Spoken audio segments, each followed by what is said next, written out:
It's showtime. Yay, showtime. Good morning, everybody. It's Jane Johnston with the Briar Hill Group at Remax Camosa, and I'm here with... Hey, everybody. It's Andrew Plank with LePage. How are you doing? I am doing well. I'm doing well. Yep. Going to try and get away for a couple of days, I was just mentioning. So that's fun. It's feeling a little slower out there for some folks. It's a little busier for others, but it's a good time for us to get away. So we booked it and we're doing it. Awesome. I just Yay. came back. I don't know if you noticed the tan. My first holiday in 3 years. Amazing. Yeah. So that was fun. You went down Mexico. south. Yeah. Mexico. And I will say, if you want your business to pick up, just go away on holiday. I know.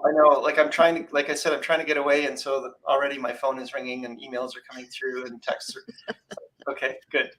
It feels like it's busier to me. Like I'm finding more buyers wanting to see properties. I saw a place at Esook on the weekend.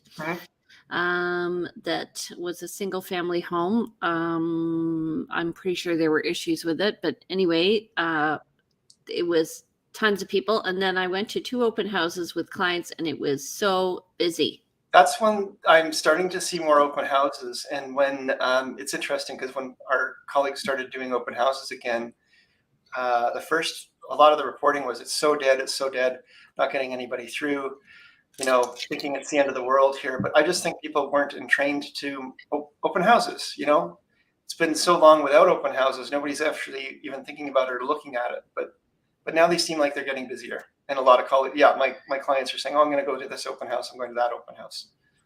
So, yeah. So as a listing agent, it's interesting to me because I'm like, you know what, for 2 years, we have not done any open houses and we've had a really fast market. So how effective are they? And I said, well, they're really great for buyers, because they don't have to go through. But unfortunately, with the quick offer dates now, if a buyer is interested in a property and they don't tell the agent their realtor's name, it is very hard to get in touch with people to let them know, oh, an offer's come in. And there's Ginger, right, by the way. Hi, Ginger. Yeah, so you're talking about either a fully offer or an offer in the meantime. So, they go to the open house, your clients go to the open house, they don't tell you they're going, they don't tell you they went, they don't tell you they're interested. And so there's no way for you to communicate with the other agent. The other agent doesn't have their name or their name or your name because they haven't said, I'm working with Jane Johnston, I'm working with Andrew Plank, whatever. So there's no way for us to get in the loop. So that's the one challenge with the open houses in that sense, unless there is that kind of communication. So tell us, clients, I tell my clients to do that, introduce, let the host know who you're working with and so forth. That being said, Jane, though, not every open house is hosted by the listing agent either. Yes, but I get people to ask. I give them instructions on what to do. So hopefully they follow. Anyway, okay, so let's talk about today's stats. Yeah. You did a great job last week. Thank you very much. Did you watch it? I did watch it. Are you kidding me? Oh, wow. Okay. Mr. That was all on my own.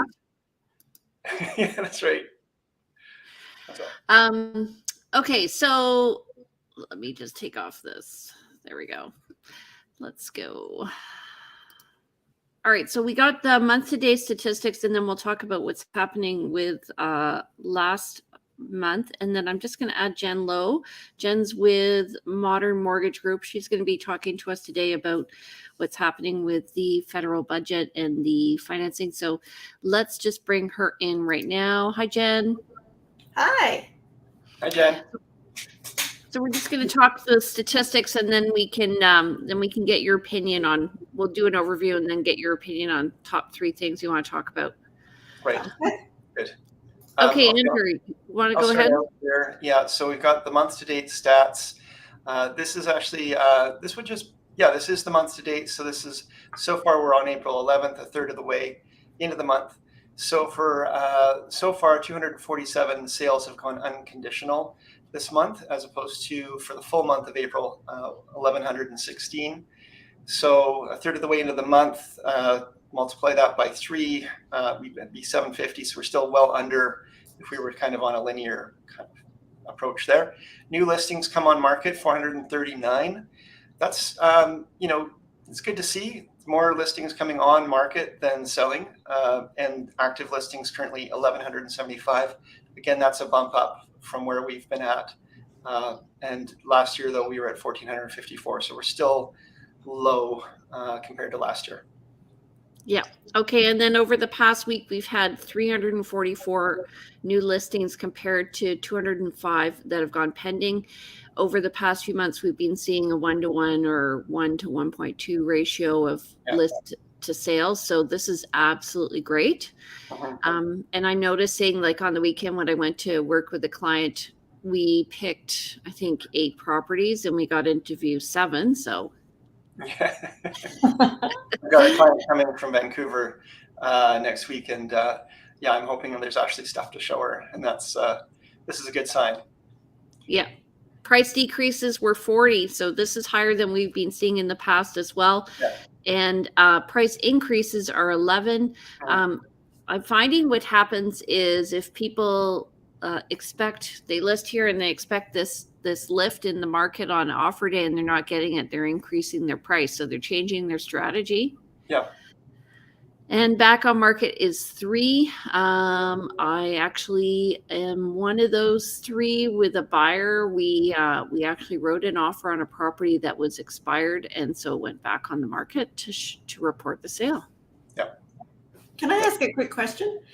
If client has a property listed for sale and they get what they're requested it for the sale price, so they listed it for 600,000 and someone offers 600,000, are they obligated to accept that? In the contract they are, but we remove that paragraph. Well, we don't always, but in those times it's pretty hard to enforce that, and it's pretty subjective. So there's language in a standard contract that says, the seller agrees. I mean, this is to keep people from just kicking tires and saying, I want to sell my house. Well, let's see if I can get an offer at this price, but I may not actually even sell it at this price. And of course, there's a lot of work that's been done, and a lot of people have gone through the home and shown it, and it just creates a lot of churn. So there's language in there to protect all the buyers and agents and everyone else, but it often gets struck. And even if it's not struck, it's pretty hard to enforce legally. So, but we see it all the time. Somebody lists a home, and especially in this market, and they don't get the price that they had sort of hoped or anticipated, and they don't accept. Yeah. And so sometimes what you can do is you just don't accept the offers that came in. And you can also protect yourself by not specifying an exact closing date, so it's open. So if they don't meet all the terms of the offer, then the seller's not obligated. But generally, I haven't had it happen often. Have you, Andrew? Where people don't accept the offer price if it's good. I always coach my sellers not to list at a price below which they'd be willing to accept. So if you're looking for multiple offers, start on the low side of what you're willing to accept, and go from there. But don't start at a ridiculous price that you're never going to accept in the first place. It's just not fair to anyone. Yeah. Yeah. It's not a game. Thank you. Yeah. Okay, so total active listings. This is following what we've just said. Over the past 2 years, we saw a hump in the market happening in June of 2020, and that was like a 2-month later. Usually we see the peak happening in April, and we had those record sales happening in October last year, September, October, November, and which depleted our market, and we're now seeing a bit of a rebound. So yay. Now, the thing is, a lot of people look at this and say, oh, there's more inventory coming, and Kat's doing a little visit, more inventory coming. And so because there's more, there's going to be more, and this is the end of this, tight inventory and tight time. But I think I was saying last week, and I've said this to many of my clients, this is spring. This is when people do list their homes. It's when they've been waiting and holding off on listing their homes. They've lived through the winter and maybe stayed married through Christmas, but now they're deciding to divorce, or a new child on the way. Things are changing. Spring is always that time where there's a lot of shift and change. So we see more inventory on market. We see more happening. So don't expect to see this necessarily continuing into the summer. Right. And the best time actually to sell your house, if you want to sell it the quickest, is actually February or March, because the number of listings increases in April. And you can see here, we're just past the peak and just past the bump of this past year. Those are when the list to sale ratios were extremely high. So we have not the total number of listings, but we have very active buyers, and the listings seem to follow the buyers. So we're seeing that again. Yeah. Okay. So, and then again, here's the peak and the bump happening both February, March type time of year. So we're looking, definitely we're still in a seller's market, but we're just below 110%. Yeah. Right, now, Jane, you're saying peak there, but I'm looking at that, and the bump is the peak, isn't it? I mean, they're both peaks. There's the 2 different years. Yeah. Right. Okay. Yeah. I'm just looking for the what's the word? Where the commonalities in the, you can see that it's like annually there's kind of this actual peak, right? Yeah. It's interesting though, because we're higher this year. This bump is higher than we were hitting just insane amount of list versus sale ratio. What were you going to say, Jen? So the consensus is that we're potentially moving into more of a balanced market? Well, if you look at this chart, the last time we were at a balanced market was like back in April, May, June, like April, May of 2020. As COVID was just starting. Yeah, and that was really because we were already in an unbalanced, like we were in a seller's market and have been in a seller's market for a number of years. And COVID kind of put a pause on it and brought it back to what might be considered more normal, I guess, in the sense of activity. There was, those numbers, that's what the numbers show. It's, the point is that an actual balanced market is considered like a 15 to 25% list to sale ratio. And we are like the bottom quadrant of that whole chart. We have a long ways to go before we get to balanced. Prior to COVID, we were in an increasing rate environment. There was threats, the rates were going up, and then COVID happened and everything plummeted on the rate side too. And that's something it was more of a balanced market there. You see it going down, but it was actually more balanced. It was at the lower end. And then it was just when COVID happened, it just really went into a buyer's market. Like for a short time. Yeah, the little dip in April 2020 was buyer's market, but sort of on average in that time it was more balanced. Yeah. But Jen, and I know we're going to talk about the government budget and so forth, but speaking of an increasing rate environment, that's probably something else on people's minds right now, and you would be a good person to speak to that. If there's, Jane, I guess do we have more slides to go through, but I'd love to hear some comment on that at some point as well. Yeah, definitely. So single family homes, we're going to go through single family homes, condos and townhomes. So we're seeing a leveling off around 1.4. Now this is average and this is across Greater Victoria. So obviously we're affected by higher end listings. I am seeing some homes less than $1 million again. So I think the main thing sellers need to realize is don't get arrogant, because I'm seeing in Sydney, I'm going up to look at properties today in Sydney, and I'm seeing some of those townhomes and condos listed at the higher end, and they haven't got offers. Yeah. And I've talked to a few colleagues who have had listings who said, I didn't even get one showing request, which is nuts. Right. So just Don't get as my dad used to say, the higher the monkey climbs, the more he shows his ass. So be careful. All right, Okay. condo, go ahead. We've moved Okay. on from turtles to monkeys. I'm still on monkeys here. Okay, condo prices. So we're here in March 2020. We can see the sort of just a slight downward trend in the prices. If you look, there's a bit of a curve. Who knows, the next month it could go up. I mean, on average, this is a little hard to say, but it looks like we've kind of been balancing out on condo prices in the last few months. So we were expecting and anticipating and predicting, and we saw a rise in condo prices sort of bumping to catch up with the single family housing. It looks like maybe it's reached that equilibrium or peak at this point. Yeah, and this really illustrates to me like the peak leveling. Mm-hmm. Yeah. Okay, row townhouses, same thing. The graph actually is so interesting to me because row townhouses recovered more quickly than condos did in COVID. And we see like they rapidly went up to 750, and now we're up just below, I would say 950, 925. And because there actually aren't really a lot of townhouses, this is going to be a little more volatile a graph than a condo. Yeah, exactly. We just don't have the data to make the smoother kind of lines.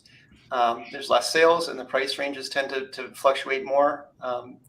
So we get this kind of up down. So you have to kind of, squint your eyes, blur your vision a bit, and just sort of see where this line in general goes. Yeah, looking at the trend. All right. And I know you hate this graph, but I like it. So we'll just look at the third column in each of the colors. So okay. So LY percentage, is that what we're talking about? Last year, yeah, we're looking at percentage over last year. So we're down 28.4% in the number of units sold over last year. So we're at 395. I'll do single family Greater Victoria. In terms of pricing, we're up 21.3% at 1.433. And the median, we're at 1,312 for single family homes over Greater Victoria. That's up 28% over last year. And compared to last month, we have sold in February 2022, 294 units. So you can see up to 395, looking good, hot market. And last year we were at 552. So compared to last year, still less. Absolutely. Do you want to do condos?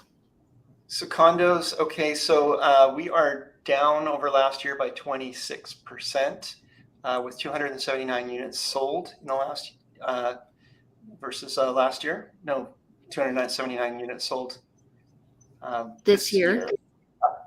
We're for this. What is this? For averages, we're down. Average prices we're down. I do hate this graph. My business is going, so I have a hard time focusing on stuff. Apologies, everyone. 21.3% up on average pricing at 672,283. Our median price has gone up 25.7% to 611,000, and last month versus February 2022. Again, so median price 620,800, 267 units.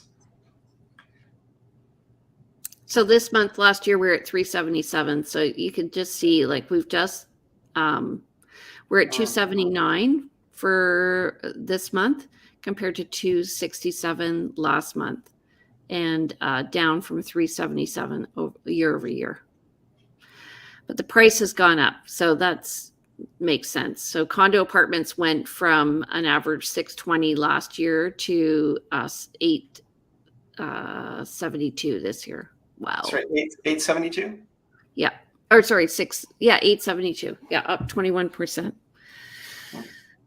Sorry, I know he hates this graph, but this is what we're talking about. Row townhouses, 85 units. I'll just do it. 85 units, average price 864. Median was 840, and we're up 26.3% on average. up 29.3% median. And compared to last month, 85 units this month, 80 last month, and 140 last year. So we're down. And I'm not going to do manufactured home.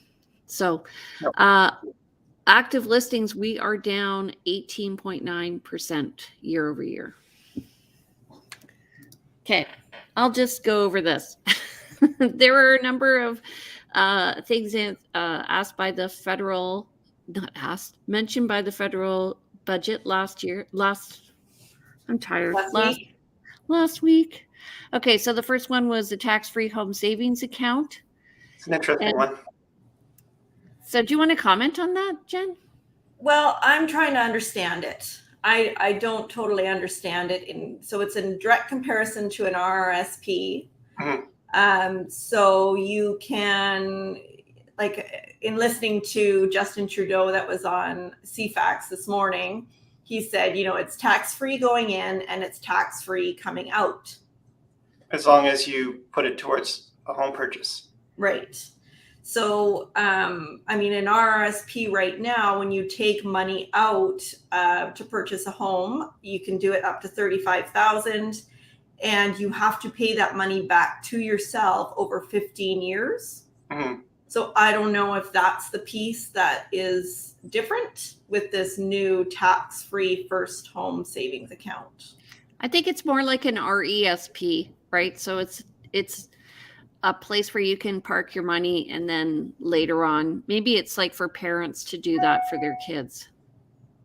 I don't know. Yeah, there's definitely some things that are missing that I'm not totally getting. Yeah. With an RSP, a first-time buyer can pull, is it 25,000 out, right? 35,000. 35,000. Yeah. Okay. So they can pull out 35,000 out of their RSPs tax-free. They have to pay it back over 15 years. 15 years. So at that point, it gives you the ability to save up tax-free, but you still have to pay it back. Right. This 40,000. With in taking money out of your RSP, if later on, if it's not for purchasing a home, you're paying taxes on whatever tax rate you're at that point in time. So maybe I'm making assumptions, or like maybe with this tax-free first home savings account, it's not taxable coming out,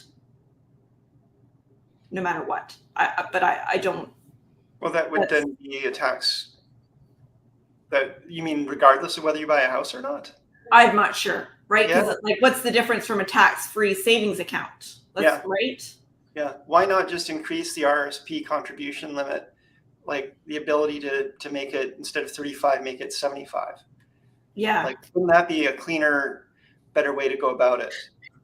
But, yes. My comment, like our Dominion Lending's chief economist, Dr. Sherry Cooper, what she wrote about, in summarizing the budget according to housing, she said it was very underwhelming. mm-hmm. The measures that the federal government was putting towards helping our housing affordability, and I have to agree. Yeah, that's everything I've been hearing and seeing too, both in media and from colleagues. And anytime you see sort of a new, we'll get to, let's go through, but there's also the restriction on foreign buyers, but everybody I'm hearing on that one says it's a non-issue. It's not going to really stop anything.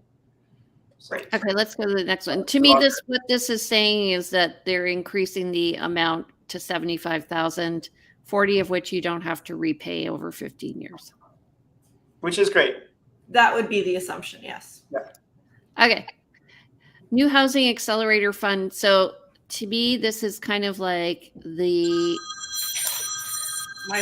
horse has already left the barn, and now we're trying to build the barn, more barns.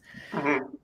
But essentially, they're providing $4 billion over 5 years to launch new housing projects. Which is great. It's great to have new housing projects. It's great to have money put towards housing. but we're certainly not going to fix the housing problem with this 100,000. This is not even probably going to meet status quo, is it, with our needs over the next 5 years. So it just in the West Shore, they're building like crazy already. Mhm. Yeah, we're behind. I don't understand this piece. So I think maybe one thing they should probably target is the funding of trades and trade education, so that we have people to actually help build these homes. Yeah, I mean, there are a lot of people out there without homes. We should be encouraging people to help. I mean, we need the labor to build homes and materials. Yeah. Yeah. Okay, new affordable housing. Providing $1.5 billion over 2 years starting in 22 to extend rapid housing initiative. This funding is expected to create at least 6,000 new affordable housing units. Again, I'm a little underwhelmed, with at least 25% going towards women-focused housing projects. Mhm. Good idea. 6,000. I mean, we could absorb that in Victoria. Victoria alone, yeah. I mean, the thing is that's when we see these numbers, and just think about it even from a Victoria-centric position, it doesn't really feel like it's gonna. When you spread it across Canada, I can't imagine it doing much. Yeah. Okay. More flexible first-time home buyer incentive. Extension of first-time home buyer incentive, which allows eligible first-time home buyers to lower their borrowing costs by sharing the cost of buying a home with the government. Explore options to make the program more flexible and responsive to the needs of first-time home buyers, including single-led households. So Raise your hand if you've been involved in one of those. I've done one. One. And in my office of 5 brokers, Yes. we've done 2. 2. Okay. Well, good for you on getting one in. But yeah, I don't know any buyers who've been at all interested in this or needing it or falling into a category where it's helpful to them. Well, it's like a reverse bond, right? Like the government, you pay for your house. What is it, up to 5%? And then they pay up to 5%. And then when you sell, you owe them 5% of whatever the future value is. So it only really, There was previously a BC home partnership a couple of years ago now. Well, 5 years ago it came, and I did one at that point in time. And those clients, their mortgage was up for renewal, and you have to pay out if you want to switch to a different lender. That amount has to be paid out, and people forget that they took advantage of that. But yeah, it's you're giving up 5% ownership of your home. There's additional legal costs because it's registered as a second mortgage. It's across Canada. The program is across Canada. So with the way it is currently, I think its maximum mortgage amount is 4 times what your annual income is. So that really doesn't match to what house prices are in Greater Victoria. It just doesn't work. Okay, I'm not a fan of this. A ban on foreign investment in Canadian housing proposes restrictions that would prohibit foreign commercial enterprises and people who are not Canadian citizens or permanent residents from acquiring non-recreational residential property in Canada for a 2-year period. So I'd just like to say this is, to me, what is it, like less than 2% or something of foreign buyers in Victoria? I read less than 1%. I can actually look up the stat. Yeah. I would be curious. Okay, I will do that. What I've been hearing colleagues talk about, and the point of this one is this one just has so many loopholes from this perspective of if you are a foreign buyer and want to buy, this doesn't apply to students, right? So become a student and then buy. I mean, sign up. I don't know exactly what the restrictions are, but it sounds like there's some loopholes. So if someone really did want to buy in Canada, there's room to get around it. And then also the effect of this ban is just not going to really have much impact. Not on Victoria. And yeah. Well, And Canada's opening up a lot of immigration, and so people are coming into Canada from, we need to find housing for folks that are coming from outside of Canada. Those folks coming from outside of Canada may not have money, but maybe their families do. Those families may want to be buying property for their families and not able to. I don't know where this goes. I just don't see it just seems to be at cross purposes. Okay, so I have the stats for last year. So buyers in Victoria, 65.64% were from BC, and elsewhere in Canada, 31.16%, and outside of Canada, 3.2%. And I'm pretty sure they were Americans leaving for government policy reasons. And I just want to say, to me, even bringing that up is a bit anti-Canadian. Like, we're a melting pot, people. And I have had clients who, specifically like from Turkey, whose wife and daughter were at school here, and the husband was a pilot. He was still working in Turkey, and he was unable to buy them a house because it just got too expensive. I think they added 20% for foreign buyer tax, and it just all of a sudden took him. And so then now they have to go back to Turkey. And what's the point of that? We need people like that. Yeah, and again, we're opening our doors to lots of folks who are coming in from out of country, Ukraine, we've opened, Afghanistan. We've opened to folks from all across the world, but the folks who are coming here don't necessarily have the money, but maybe their family does. So yeah, there's going to be. Anyway, let's move on. But this just doesn't seem to add up to something that's workable.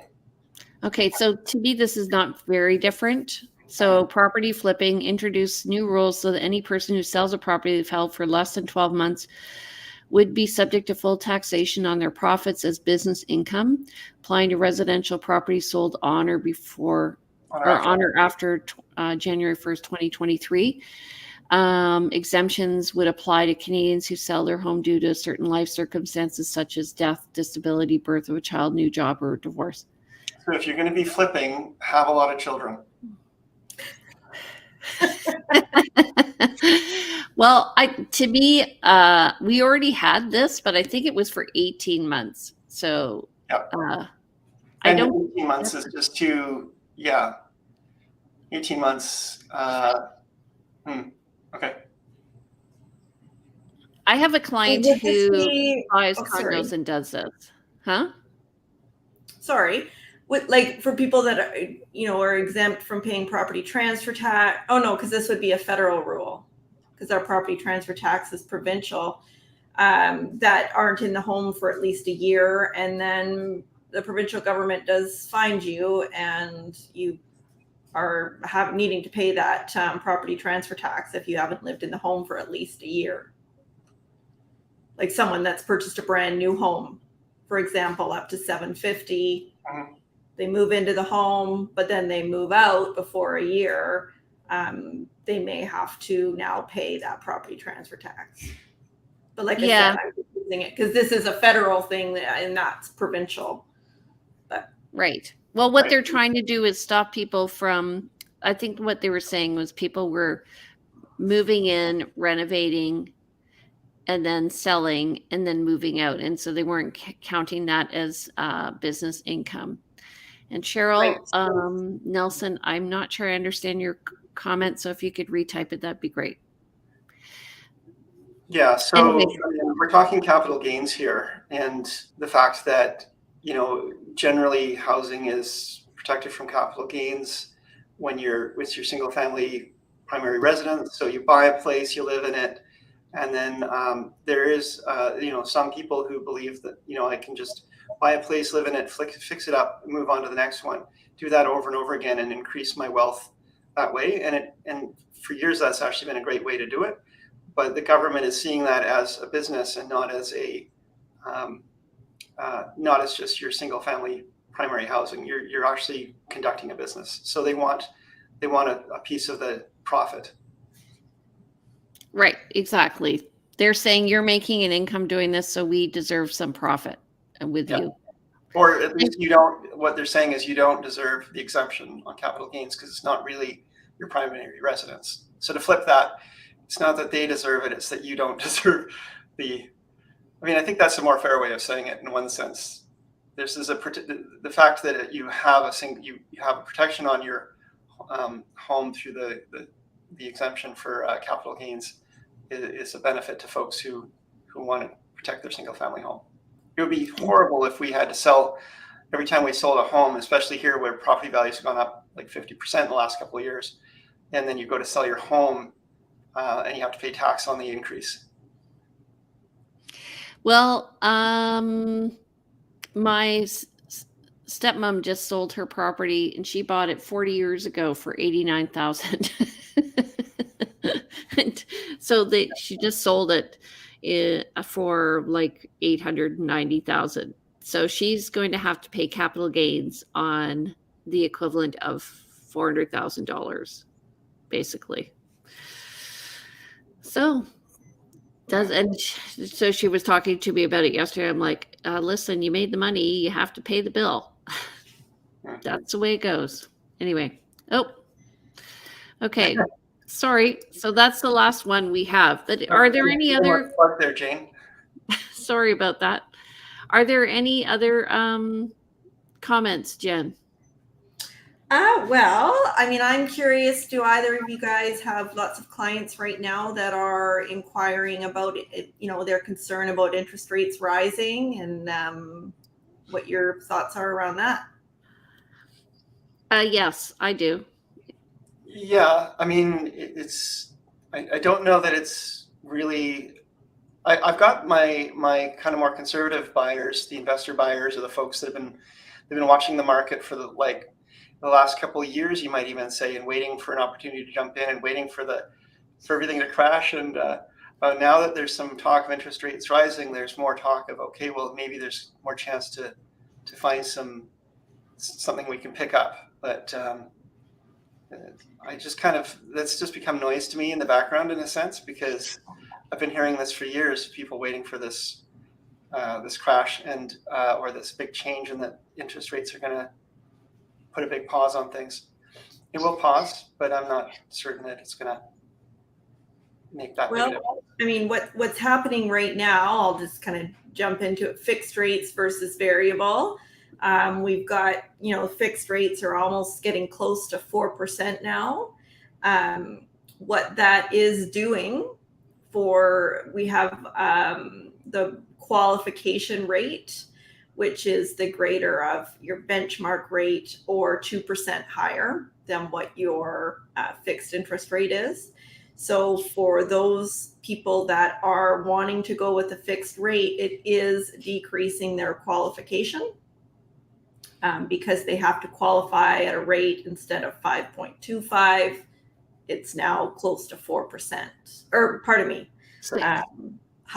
close to 6%. So that has had a bit of an effect. I am still very much recommending a variable rate. There is a possibility, or a huge possibility, that the variable rate may increase, or the overnight lending rate may increase 0.5% coming up in 2 days.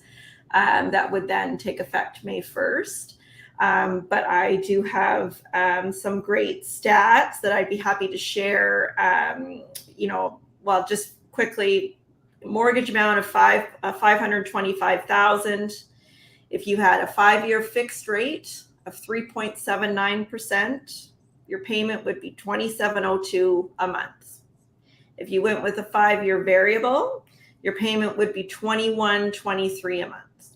Holy smokes! So even if prime rate increased 2%, you would still be paying $53 less. And it takes, so yes, prime is expected to go up 0.5% in a few days, but it's still 1.5% less, and it takes time to make up that 1.5%. So you could be paying yourself, or paying the principal down on your mortgage, that additional amount, instead of paying the bank a higher interest rate to have that peace of mind of knowing that it's not going to go above 3.79%. You're actually paying yourself that couple $100 a month. The thing that principal your mortgage. Yeah. The thing I find about the fixed versus variable argument as well is that generally you get a 5-year term. I mean, you can get a longer term. The people who are really conservative could maybe get up to is it a 10-year term? Yes. And they're going to pay a much higher interest rate, even fixed at that point. But generally, we're talking in 5-year terms. So with that kind of term, if you're choosing fixed versus variable, even if you chose fixed and locked in, you're in 5 years, if interest rates have gone up, you're still going to have to renew at a new, different fixed rate, whatever it's going to be. So whatever term of savings we're talking about is really just a 5-year span. And over that 5-year span, you've got to look at this. What are the chances that on average I'm going to be, higher than these variable rates are going to let me? So the question I would make is you can say that rates would have to go up to a certain, before they reach the fixed rates, that's a certain amount. They would have to go up to, but what would they have to go up to sort of average out above fixed, so that on your average you're paying more, or it would be better to be fixed. So if prime goes up, prime is currently 2.7. Yeah. And let's assume that it goes up to 3.2%. Yeah. Based on the information that I have, or in calculating, and this is assuming a mortgage amount of $525, prime would have to go up to 4.95% for it to be worth going with a fixed rate. Okay. So much higher. Yeah. Yeah. So, and also, just like, people need to understand that we're only talking about one aspect of loans. So there's also like, what are the penalties? What are your repayment options? What are your choices for locking in? There's a whole bunch of issues here that you need to discuss with your broker, not just rate. Everybody focuses just on rate. It's like when they write an offer and they only focus on price. There's lots of issues that are important to other people. That Can you see how big my smile is and hearing what you just said? Because it's so true. Yeah. So true. There is so much more fine print to mortgages than just the rate. Yeah. Yeah.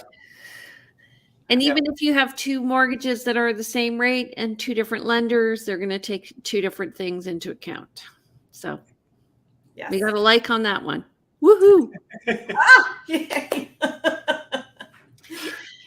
Okay. Any other questions or comments? For me, I'd love to have a more in-depth conversation diving into the whole fixed versus variable debate. It's what I love to chat about. And we can save that for another day. Yeah, excellent. Okay. I love that. Yeah. Andrew, anything you want to add? Nothing really. I think I also think that people, when they're talking about buying, we're talking first-time buyers, for example, and they're looking at fixed versus variable versus this versus that. They also need to look at, buying versus renting, and what are rental rates going to be doing in the next while? Because when we're talking about our mortgages going up and our mortgage payments going up, and we're talking about maybe seeing some inflation in the coming years, it could be also that we're going to be seeing higher rental rates and so forth as well. So it's not like you can always, it's always a moving target. There's so many different variables, as Jane alluded to, and Jen was smiling about, that you need to really just kind of it's hard to put it all into one basket and think it all through, but you need to understand that it's not something you can just simplify and synthesize down into a, if it's this, then we do this. It's that there's a lot more complicated. So do lean on your experts, lean on your mortgage brokers and ask those questions, but also trust in the process once you do find those trusted advisors, because they will be able to give you the best guidance. It's so hard to make those decisions otherwise. I agree. And also, like, understand that, you have to jive with the values of your agent as well as your broker, and what they're going to encourage you to do. Everybody is different. And you want to go with somebody who has your interests at heart. So how's that for a general statement? Okay. Jen, how do we get in touch with you? Yes, I am at 250-217-4925 and email address j.lowe@dominionlending.ca. One of my clients loves Jen because she's J Lowe to them. Okay, Andrew. I love Jen, everyone. She's amazing, and she's also our personal mortgage broker. So yeah. She's done wonderful work for us. So to reach me, Andrew Plank, 250-360-6106. Email info@andrewplank.com, or come to the website andrewplank.com. There's great information on there, including a bio and more video. Okay, Jane. Okay, you can reach me. My name is Jane Johnston. I'm with the Briar Hill Group at Remax Camosun. My number is 250-744-0775. We have two websites to meet your needs. One is briarhillgroup.com, where we talk about listings and sales. And the other one is Vancouver Island Time, where we host these videos and more about neighborhoods. So if you want more information just about real estate, please tune in every Monday. And don't forget to subscribe. Jen has it. That's a nice hat, Jen. A bobblehead. Coming. Sorry about that. I could have made that. You look like a Welsh mortgage broker. Okay. All right. So, Andrew, do you want to do next Monday? It's Easter Monday. It's up to you. I think we've been doing not doing holidays, and I think I like that.